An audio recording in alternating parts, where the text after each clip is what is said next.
Hi guys! Paskong Pasko na kahit dito sa Canada, dito sa Northwest College, kaya samahan nyo ako sa event na ito.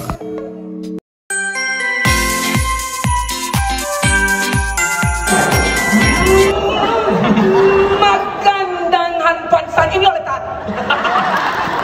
No? Was I good enough? Okay, go again.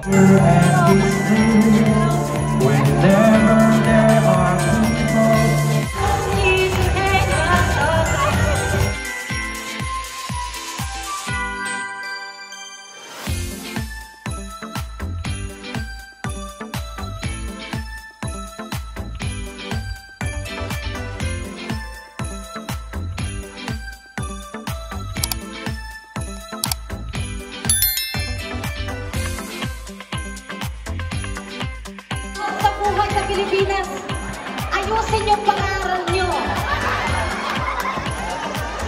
This song is for you. Sing with me.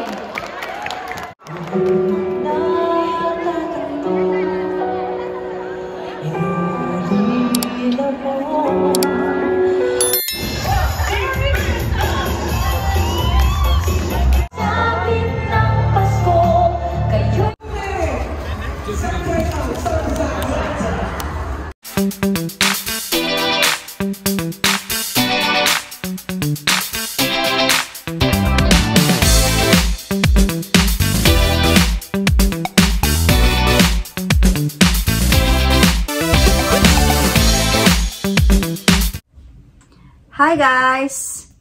Welcome to Jill in Cannes. So, it's been a while na nakapag-update tayo ng ating channel. Pero ngayon nandito ulit tayo para bigyan kayo ng update sa buhay international student, buhay Canada, Pinoy in Canada. Yan. So, maraming mga nangyari guys this past few days na bilang international student ay patapos na yung ating term. At today nga ay finally natapos na ang aking first term or ating fall term 2024.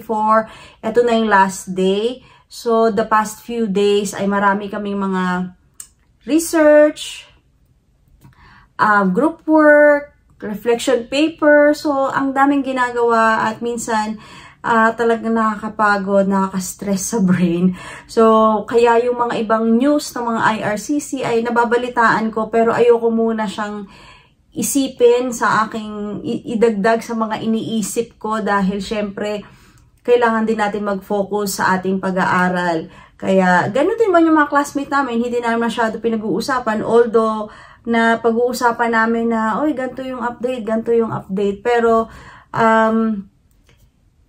pas priority namin na, maipasa yung mga subject namin, lalo na meron kayong mga group work, tapos collaboration. So, kailangan yung mga ka-work mo ay syempre dapat nagko-contribute ka doon. So, dahil nga busy tayo bilang nagtatrabaho, tapos nag-aaral, tapos may family, no, minsan maaga ako nakakatulog kasi mas kailangan natin ng pahinga. Pagising ko ay marami na silang nagawa over the night. So, ako naman ay nagpo-function minsan ng madaling araw or early in the morning, dun ko nagagawa kapag nakapagpahinga na ako. Ayan. So, kanya-kanya rin tayo ng timeline but I'm grateful na finally tapos na nga.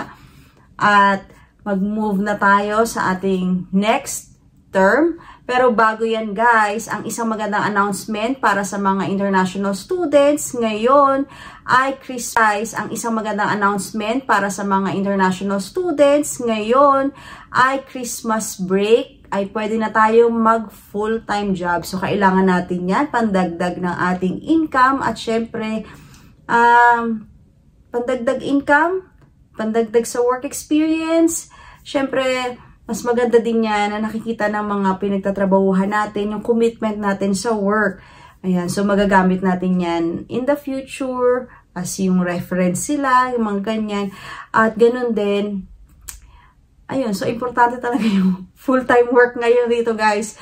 Dahil maraming gastusin, maraming bayarin. So, kailan ba tayo mag-i-start ng full-time job ngayong Christmas break? So, ngayon nga ay December 12 at next week wala na akong pasok. Pero, hindi pa yan yung araw na pwede akong mag-start ng full-time job. Dahil maaga lang natapos yung fall term namin, pero hindi pa siya yung official Christmas break. So, meron kami natanggap from our school na ang December 22, that is Saturday, yun ang start ng pwedeng magkaroon ng full-time job until January 4th of 2025. So, sino ba yung mga pwedeng mag full-time job during this Christmas break? So, tingnan natin guys. So, sinabi dito, kung meron kang student permit na valid at nag-i-indicate na pwede kang magtanggap ng employment on and or off campus or they have a maintained status as a student with work eligibility. So, kung kayo din ay enrolled full-time both in the fall term at sa winter term 2025, ay pwede kang mag full-time job ngayong Christmas break. So, if your winter term is their last term in the program, they require only part-time course load to complete their program. They can be enrolled part-time in winter 2025. So, kahit part-time lang yun, ay pwede ka pa rin as long as you are enrolled for the fall and winter term. At kayo din po ay nagtitake ng post-secondary diploma or certificate program. At kung kayo ay walang class scheduled for them during the break. So, may mga ibang courses, like especially nung spring or yung may iba pang interim break na tinatawag na pwede mag full-time job. Pero kung meron kayong nakaschedule na class during those days na break, ay hindi po kayo pwedeng mag full-time job. At isa pa, sino ba yung mga yung mga students who will not return to their program kung hindi naman po kayo babalik ng winter 2025 kasi tapos na kayo or graduate na kayo ngayong fall, ay pwede kayong mag-work of a maximum of 24 hours per week until you receive your completion letter from the office of the registrar. So, ayun, kasi nakagraduate na po kayo, kaya kailangan nyo munang antayin yung completion letter para makapag full-time job kayo. So, ganyan din siguro mangyayari sa amin, no? Pagka-graduate namin, ay hindi kami makakapag full-time job until we receive our completion letter.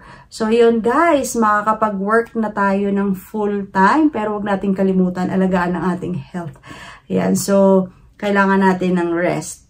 Ayan. So, ano po ba yung mga bagong balita ngayon, guys? So, sa husband ko naman, guys, ay officially nga, last week ay natapos na yung kanyang work sa construction, sa field. Hindi naman construction talaga, sa field, parang sa landscaping, so ganyan, no? Sa field, since nag-start na nga yung snow, lalo na ngayon, talagang may snow. Hindi na nawawala yung snow sa kalsada. So, wala na talaga siyang work na magagawa dahil nga, doon nga siya sa, like sa mga grass, sa mga puno, yung mga ganun ginagawa niyang work, no? So, wala na kasi dahil may snow na palagi yung mga lupain. So, hindi na pwedeng magalaw yon. At wala na nga siyang work ngayon. So, ngayon ay may bago siyang work. Naghahatid sundo sa akin. Ayun, pero kidding aside guys, no? So, nagpe-prepare pa din siya, patuloy pa rin siya ngayon, naggagawa siya ng mga certification para pagka meron siyang interview, especially sa mga IT, yun ang focus pa rin niya ngayon, ay makahanap ng work for IT na magamit niya yung certification na win-workout niya ngayon. So, para makatulong din to pagdating sa future para kung mag-apply tayo ng PR or for permanent residency. So, meron nga pala guys na ayun, kailangan natin ng kailangan talaga natin ng work dito kasi syempre marami tayong ginagastos, marami tayong mga bayarin at siguro salamat na lang na nagkaroon ako ng 1,000 Canadian dollars from the International Student Award na ginawa ko nung last time, na marami ding, hindi lang ako, pero marami kami mga international students ang nakatanggap ng 1,000 Canadian dollars. So, at least makabawas yun, makatulong sa aming pag-tuition, no? maganda yun na may mga nag-support nun, may mga nag-donate nun para mabigyan ang mas maraming international students ng award na iyon. So, yung award na iyon, as I have mentioned from that vlog, na hindi siya binibigay na parang binigay lang talaga sa'yo. Meron kang ginawa, meron kang part na sasagutan mo yung question, gagawa ka ng essay telling your status, how you manage or you have attained your educational level, yung mga gano'n, no? Ano yung mga challenges mo sa pag-aaral, pero na-overcome mo yon. So, yung mga ganong experiences, isi-share mo doon. At itong bagay na ito ay meant talaga for international students. So, hindi siya para sa mga Canadian citizens talaga, but it was, a program ng school para sa mga international students. Ayan. So, ayan, kailangan talaga nating hanapin yung mga ways how we can earn or how we can kahit pa paano ay mabawasan yung ating mga binabayaran kasi marami rin tayong binabayaran, hindi lang dito sa Canada. Syempre, nung bago tayo umalis, marami pa tayong mga iniwang bayarin at mga kailangan pa nating asikasuhin. So, ayan yung mga challenges din natin ngayon. So,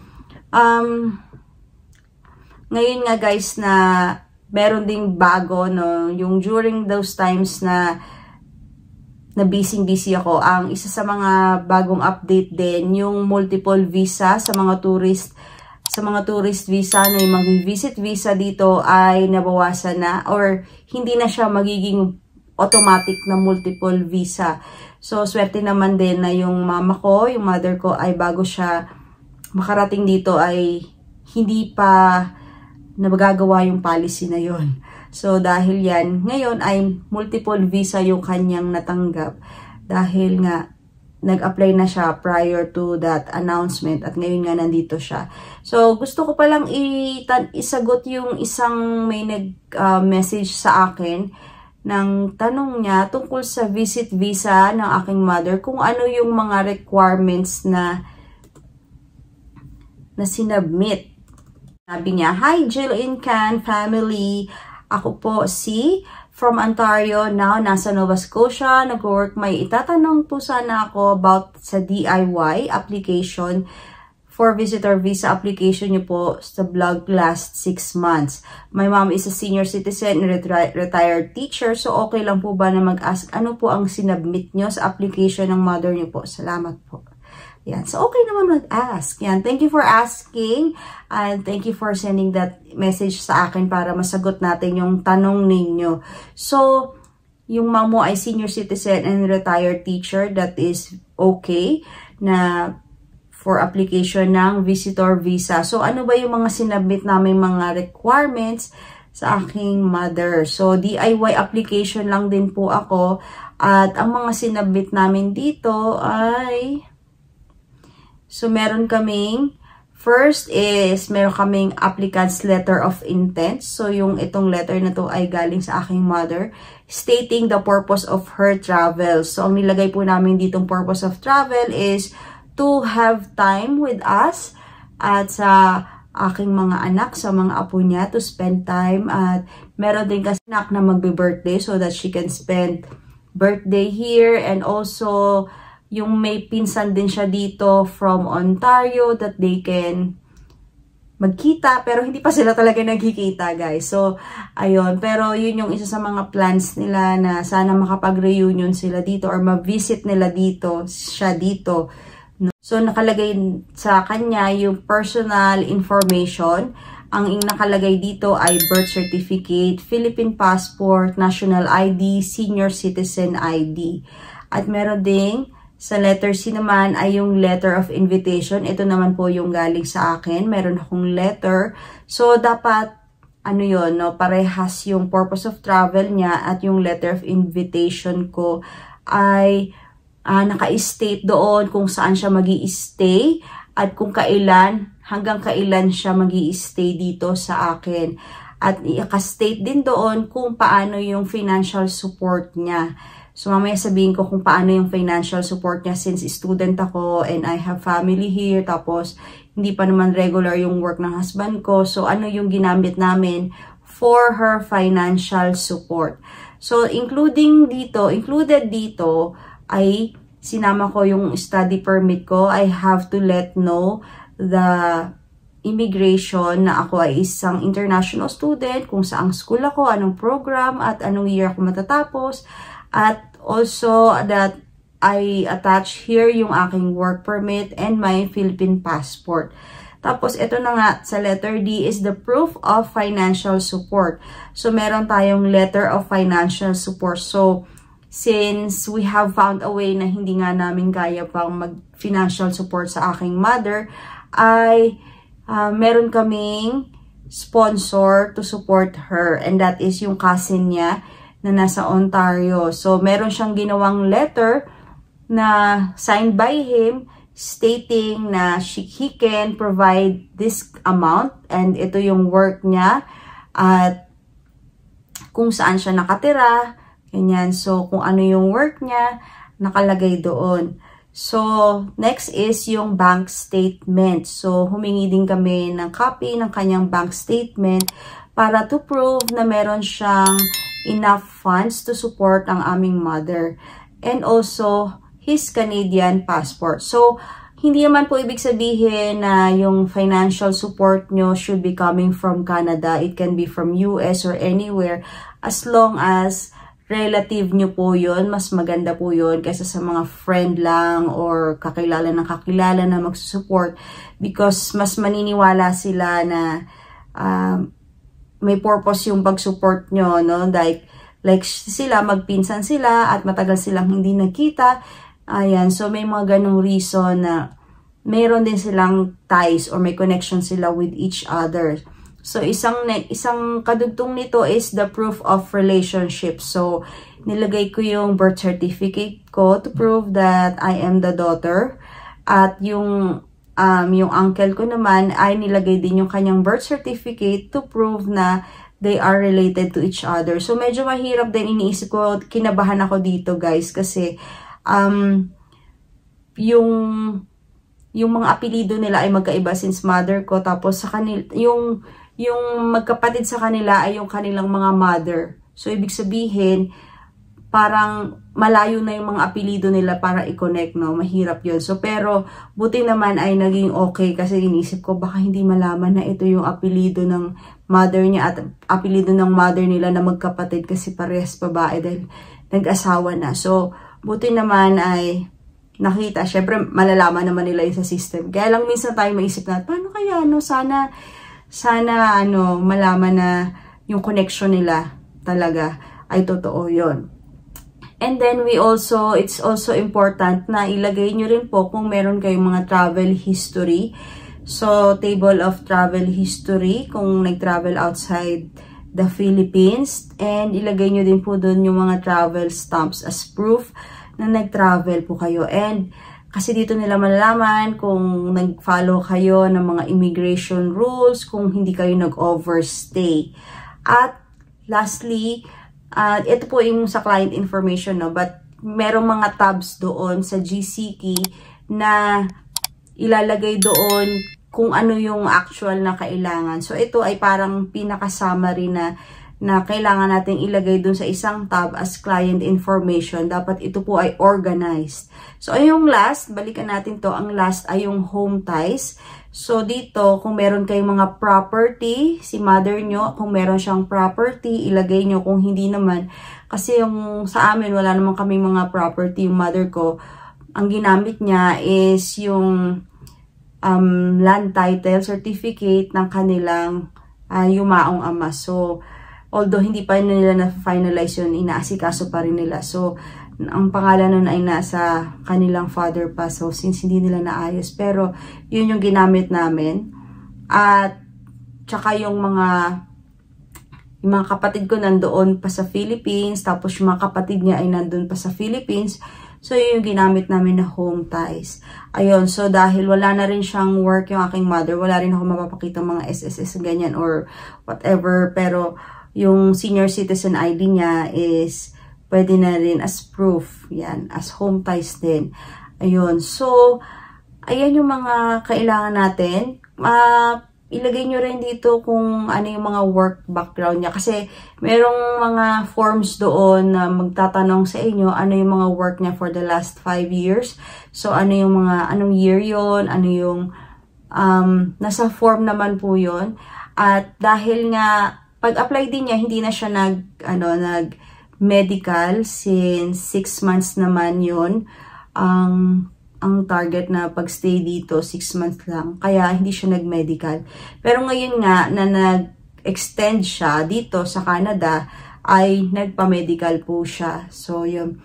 So, yun guys. So, kung pupunta yung mga parents nyo, especially for the international students na kailangan, syempre, gagraduate na tayo. Tapos, kailangan, syempre, makita nila, maging part yung magandang memory na ito, ay maka-attend naman sila. So, ito po yung mga pwede nyong gawin para sa visit visa. Salamat sa nagtanong na ito at ito nga at na-share ko din sa inyo. Kung meron pa kayong mga comments and suggestions or questions, just comment down below. At yan, so we hope na everything goes well po sa inyong mga magpa-process ng mga applications, sa mga plans po ninyo papuntang Canada or anywhere in the world. Ayan, at tayong mga nandito naman sa Canada na patuloy lumalaban. Laban lang tayo guys. So ngayon, masyadong maraming mga updates yung mga IRCC, but dahil nag-aaral ako, tapos iniisip ko pa yung mga anak ko, yung mga ganyan.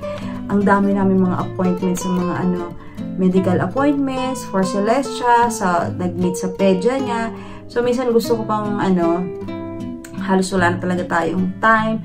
But eto nga, maraming salamat din for visiting or dropping by my channel. Sa mga nakakanood pa rin, maraming salamat po. At kung hindi ka pa nakasubscribe sa channel ko, please don't forget to like and subscribe. And please don't forget to share this para makakalap tayo ng information dito. Ayun lang guys, and I'll see you in my next vlog. Bye!